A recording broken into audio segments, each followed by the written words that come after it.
네, 사랑하는 성도님들, 우리가 쭉 묵상해 오는 이 말씀 속에서 우리는 절망 속에서 하나님께서 회복의 역사를 쓰시는 것을 눈으로 잘 보아야 합니다.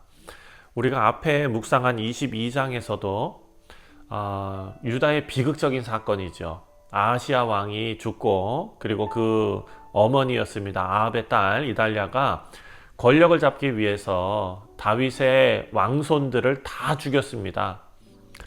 하나님의 언약의 계보가 이제 끊어질 위기가 된 것입니다. 그런데 하나님께서는 그 속에서도 한 생명을 남기셨고 그가 요아스이죠. 제사장 여호야다가 그리고 그 아내 여우세바를 통해서 하나님께서 구속의 길, 구원의 길을 이어가셨습니다. 자, 오늘 본문이 바로 그 남겨진 약속이 이제 드러나는 장면입니다.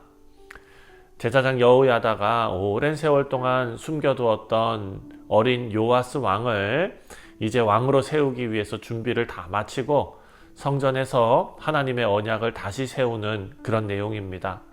그리고 마침내 하나님께서 이달랴를 통해서 그 불의한 통치가 이어지는 것을 끊어내시고 다윗의 언약의 왕조를 다시 회복시키시는 그런 말씀입니다. 자, 먼저 3절 말씀, 1절부터 3절 말씀을 보면 하나님께서 은밀하게 회복의 그런 백성들, 하나님의 사람을 준비시키는 것을 우리가 볼 수 있습니다. 1절 말씀을 보면 제7년에 여호야다가 용기를 내어 백부장 곧 여호람의 아들 아사랴와 여호하난의 아들 이스마엘과 오벳의 아들 아사랴와 아다야의 아들 미야세야와 시그리의 아들 엘리사밧 등과 더불어 언약을 세우매 용기를 내어.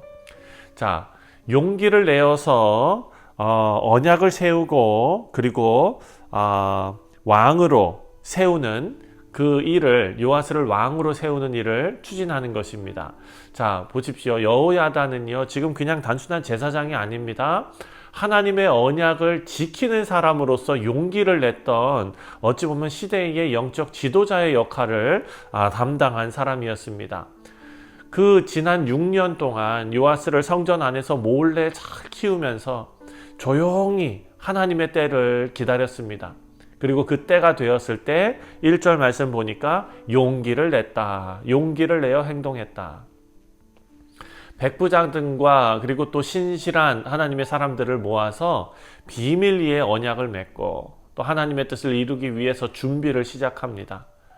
하나님의 언약, 다윗과 맺은 그 언약을 회복하는 영적인 개혁을 이루려고 이들은 꿈꾸며 기도하며 준비했던 것입니다. 자, 이 장면이 사랑하는 성도님들, 하나님의 은혜를 보여주는 것입니다.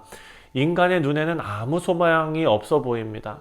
하나님께서는 언제나 자신을 위한 사람들을 예비하고 계신다라는 것을 꼭 기억해야 합니다. 우리가 가족의 신앙의 회복을 위해서, 내 지인의 어떤 정말 영적인 회복을 위해서 우리가 계속 끊임없이 기도하지만 그 기도가 응답되지 않는 것 같고 그 기도가 힘이 없는 것 같이 느껴져도 제사장 여호야다가 하나님 앞에 기도하면서 계속해서 그 뜻을 품고 준비하고 기다렸던 것처럼 우리가 계속해서 기도하며 하나님 앞에 온전히 서 있을 때 하나님께서 때가 참에 이루시는 놀라운 역사가 우리 삶에도 나타날 줄 믿습니다. 우리가 사는 세상도 어둡고 불의가 가득하고 합니다. 하지만 하나님께서는 오늘도 보이지 않는 곳에서 하나님의 사람들을 준비하고 계심을 믿으시기 바랍니다. 조용히 하지만 확실하게 하나님의 언약을 이어갈 사람들, 그런 사람들이 바로 믿음의 남은 자들일 것입니다. 두 번째로 생각할 것은 4절부터 이제 11절까지의 내용을 보면은요, 하나님께서 일하심에 그 언약의 회복이 믿음의 헌신으로 이어지는 것을 우리가 보게 됩니다. 먼저 4절부터 6절의 내용이 무엇입니까? 바로 제사장들과 레위인들이 각각 당번대로 들어왔다. 그리고 여호와의 성전을 성실하게 지켰다라는 내용이 기록되어져 있습니다. 자, 여호야다는 지금 철저하게 하나님의 법을 따라서 행동하고 있는데요. 제사장들과 레위인들에게 성전을 그리고 지키는 것을 구체적인 임무를 주면서 그들에게 맡깁니다. 질서 있게 준비시켰습니다. 자, 성전은 그냥 단순한 건물이 아니죠. 하나님의 언약의 중심입니다. 그리고 하나님께서 통치하시는 신권, 그리고 또 하나님께서 대리자로 세우시는 왕권, 회복의 상징입니다. 하나님의 임재의 상징이고 통치의 상징이죠. 그래서 이들은 그 성전 안팎을 철저하게 지킵니다. 요아스를 보호하고 하나님께 올려드린 그 일들을 거룩하게 진행했습니다. 그래서 여호야다는 모든 백성들에게 6절에 이렇게 말합니다. 제사장들과 수종드는 레위 사람들은 거룩한 즉 여호와의 전에 들여오려거니와 그 외에 다른 사람은 들어오지 못할 것이니 모든 백성은 여호와께 지켜야 할 바를 지킬지며. 자, 그 백성들에게 이렇게 요구하는 이유가 있습니다. 이것은 물리적인 그런 어떤 이동이 아니라 하나님께 영적으로 돌아와라, 하나님께로 돌아와라 하는 영적 부르심이었습니다. 자, 그리고 7년 동안 숨겼던 요아스가 성전으로 나와서 왕으로 세워집니다. 11절에 무리가 왕자를 인도해내어 면류관을 씌우고 율법책을 주고 세워서 왕으로 삼을세 여호야다와 그의 아들들이 늘에게만 기름을 붓고 이르기를 왕이여 만세수를 누리소서 하니라. 왕이 세워졌습니다. 이 장면을 통해서 단순한 정치적인 어떤 즉위식이 아니라 하나님 나라의 언약이 회복되는 예배를 지금 기록해 놓고 있습니다. 하나님의 역사는 헌신한 사람들을 통해서 이루어집니다. 여호야다와 레위인들처럼 하나님께 자신을 드리고 또 맡은 자리에서 충성할 때에 하나님께서는 그 헌신을 사용하시는 줄 믿습니다. 자, 마지막 세 번째로 12절부터 15절까지의 내용을 보면은요, 하나님의 공의는 악의 권세를 무너뜨리는 것을 분명하게 하고 있습니다. 13절 말씀을 읽겠습니다.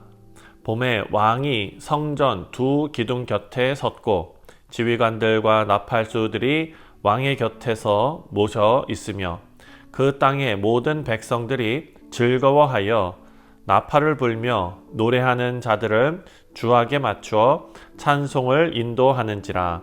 이에 아달랴가 그의 옷을 찢으며 외치되 반역이로다 반역이로다 하매.